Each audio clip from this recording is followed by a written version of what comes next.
All right, welcome to another video testimonial for Three Kings. We've got Katy and Tom here. Welcome, guys. How are you? Really good. Thanks for having us. That's good. Just to break the ice, Katy's got full-blown anxiety about this, so we'll approach that straight away. It's all right, guys. Like I said, you can just say whatever you want. If it's shit, I won't post it. So we'll get straight into it. So the first question, guys, I've got for you about us and our relationship. Well, firstly, just to sort of run a bit of background. So these guys are both military members. You know, they came through that sort of avenue of being military members and having that in what do you call it? In the same as I was in the military. And Katy came on first quite a few years ago, and then her and Tom blossomed into this relationship, and Tom came on board as well, and it's been great. Sometimes it can be difficult doing that, but this time it hasn't been. So it's been a pleasure. So the first question, guys, is when and how did you first discover Three Kings and myself? That would be one for you, I Yeah, think. cool. Yeah, so first came across Three Kings when Ryan was with his other business. I can't remember the name. Not important. Oh, fuck. No, I'm just joking. Not important. It's fine. I was an announcer. I knew she was going to ruin it. Yeah, so another work colleague mentioned his name when I spoke about I wanted to get my finances in line. Shout out to Wacky, that was Big Wyke. Yes, thank you, Samuel. Yeah, so I just wanted to get my finances in line, and I've been pretty ambitious to try and set myself up for my future. So I reached out to Ryan, and then from the get-go, I think we've hit it off pretty well. And here we are today. Yep. And then Tom just tagged along. Well, I got dragged along, but I'm grateful for it. Yeah, this is actually a really interesting one because a lot of times I've got heaps of people that I've taken on and they've become in a relationship and they've sort of stayed separate. But this was a really nice integration of your goals and stuff, you guys coming together and joining monies and going through that whole process. I really enjoyed it. It was good exercise for us. So thank you. So tell us a bit about the problems you were having that made you come see us first. So what were the things happening in life that made you want to come and see us?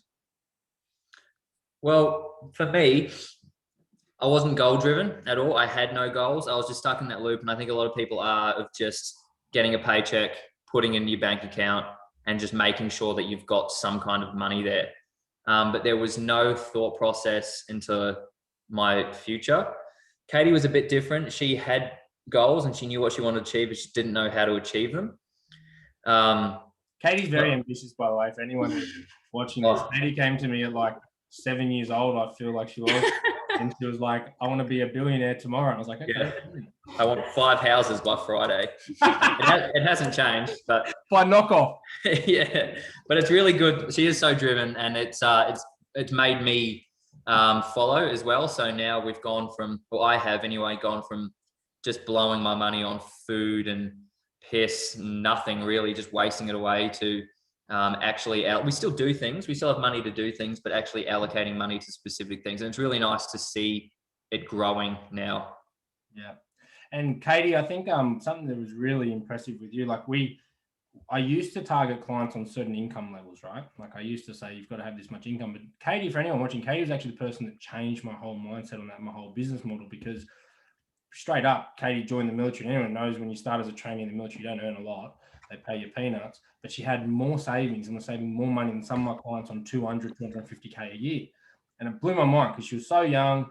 She was earning a trainee wage at the time and was saving so much. And I was like, far out, like, this is crazy, you know? And if we can extrapolate those habits into more, when she gets more income, which you've done now, you know, your income significantly increased, the results follow, which was great to see.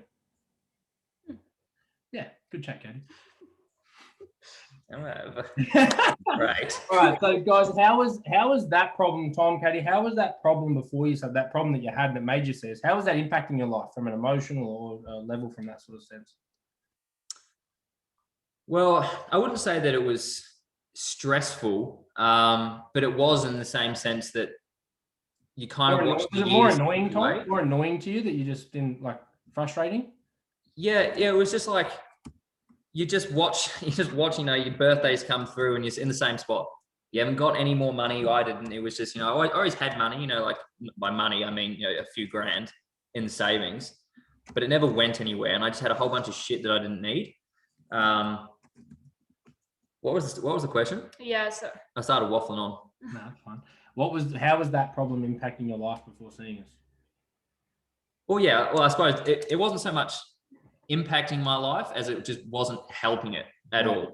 And Katy, for you, like to sort of tell you what your problem was, because you're not saying a lot there, but Katy's problem was she had all the aspirations in the world and she didn't know what to pull the trigger on. Katy wanted to buy property, she wanted to buy shares, she wanted to get ahead, but she didn't know. And I think that everything. Yeah, that was frustrating to Katy because she knew she had money and wanted to do stuff with it, but she wasn't sure what was right. How was that problem affecting you, Katy? Because a lot of people like that. A lot of people have a lot of savings there and they know they need to be doing something. They're not pulling the trigger. How was that affecting you before coming on board? I thought it was quite stressful because I remember I'd be looking on shit like YouTube and just Googling random websites, trying to figure out where to invest my money, what best way to do it. But I was just going around in a circle, I think, of just reading too many things, too many different people's ideas and their goals, which weren't aligning with my current situation. And then it was quite overwhelming. So I think by coming to you kind of realigned my head and my goals to make them a bit more realistic, I guess, and then how to achieve them. Yeah, I think that's a really good point because that's one of the things we say when people come on board is we're in the age of information, right? You can jump on Google and you can find any argument to prove any point you want, but it doesn't necessarily align with what you're trying to do. And that was what we really noticed when you came to me. You were so property focused, etc. And looking back now, it's really, really glad that we held off and we did what we did the way we did it. What drew you to us to make the final decision to actually come on board? I think the main one for me was because we are in a unique job, being in the military. A big thing for me when I heard that you were ex-military, so I already knew from the get-go you would understand even little things like me continually going away, being out field or something like that, with us getting returns to you, chopping and changing meetings, where I think it can look quite unprofessional if you don't understand the nature of our job. So I think building that relationship there, I just found a lot easier.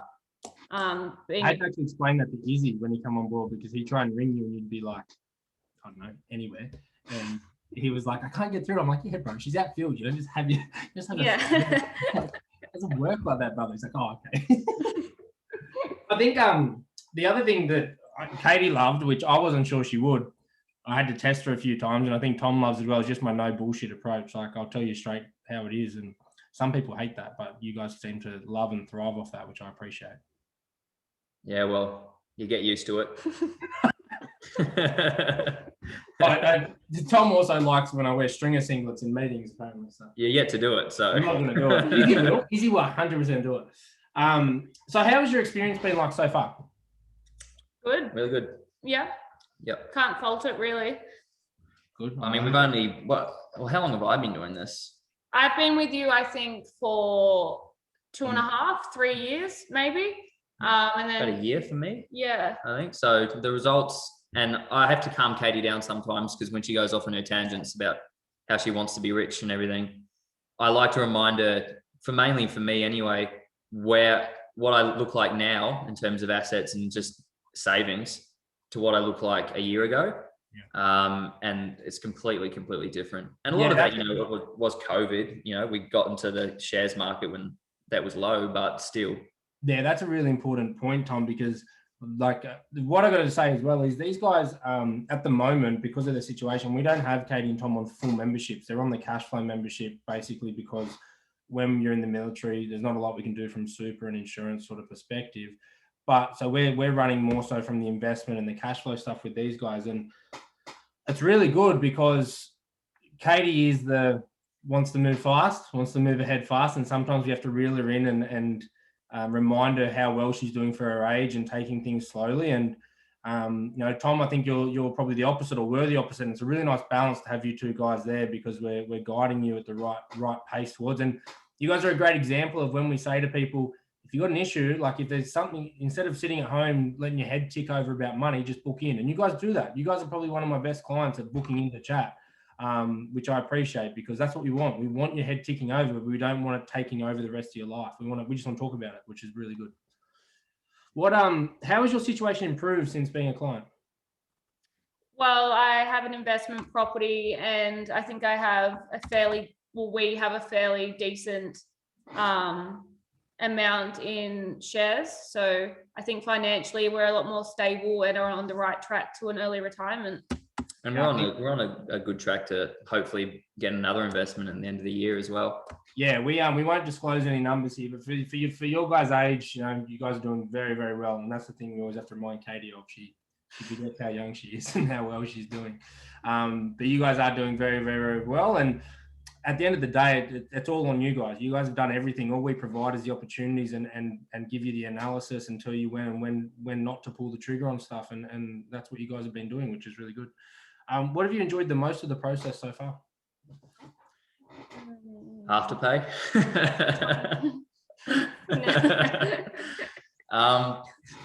I think like I'm never going to be a day trader in the stocks and shares, but just learning about that I've really enjoyed. And for me anyway, I think initially I saw the stock market as something that was quite daunting and that I wouldn't really ever look into, because I had no idea about how to even buy anything for starters. But now having a pretty good understanding of it, and as I'm never going to be a day trader, but I think that's been good for me. That's been rewarding for me.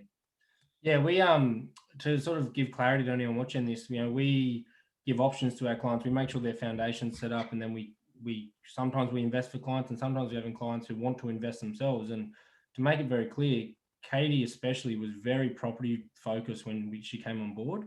And anyone who watches us knows that we are not property or shares. And I think you guys realize that now. We educate our clients on the pros and cons to each investment and what suits what and where.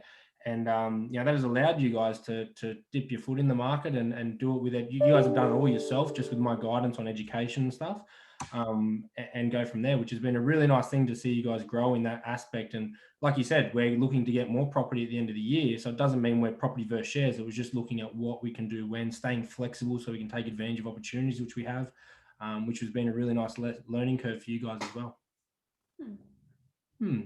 That's probably your biggest learning curve, Katy, for sure, is that remaining flexible, isn't it? Yes. Yeah. I'm not sure that we've learned it yet. Behind the scenes is a different story, but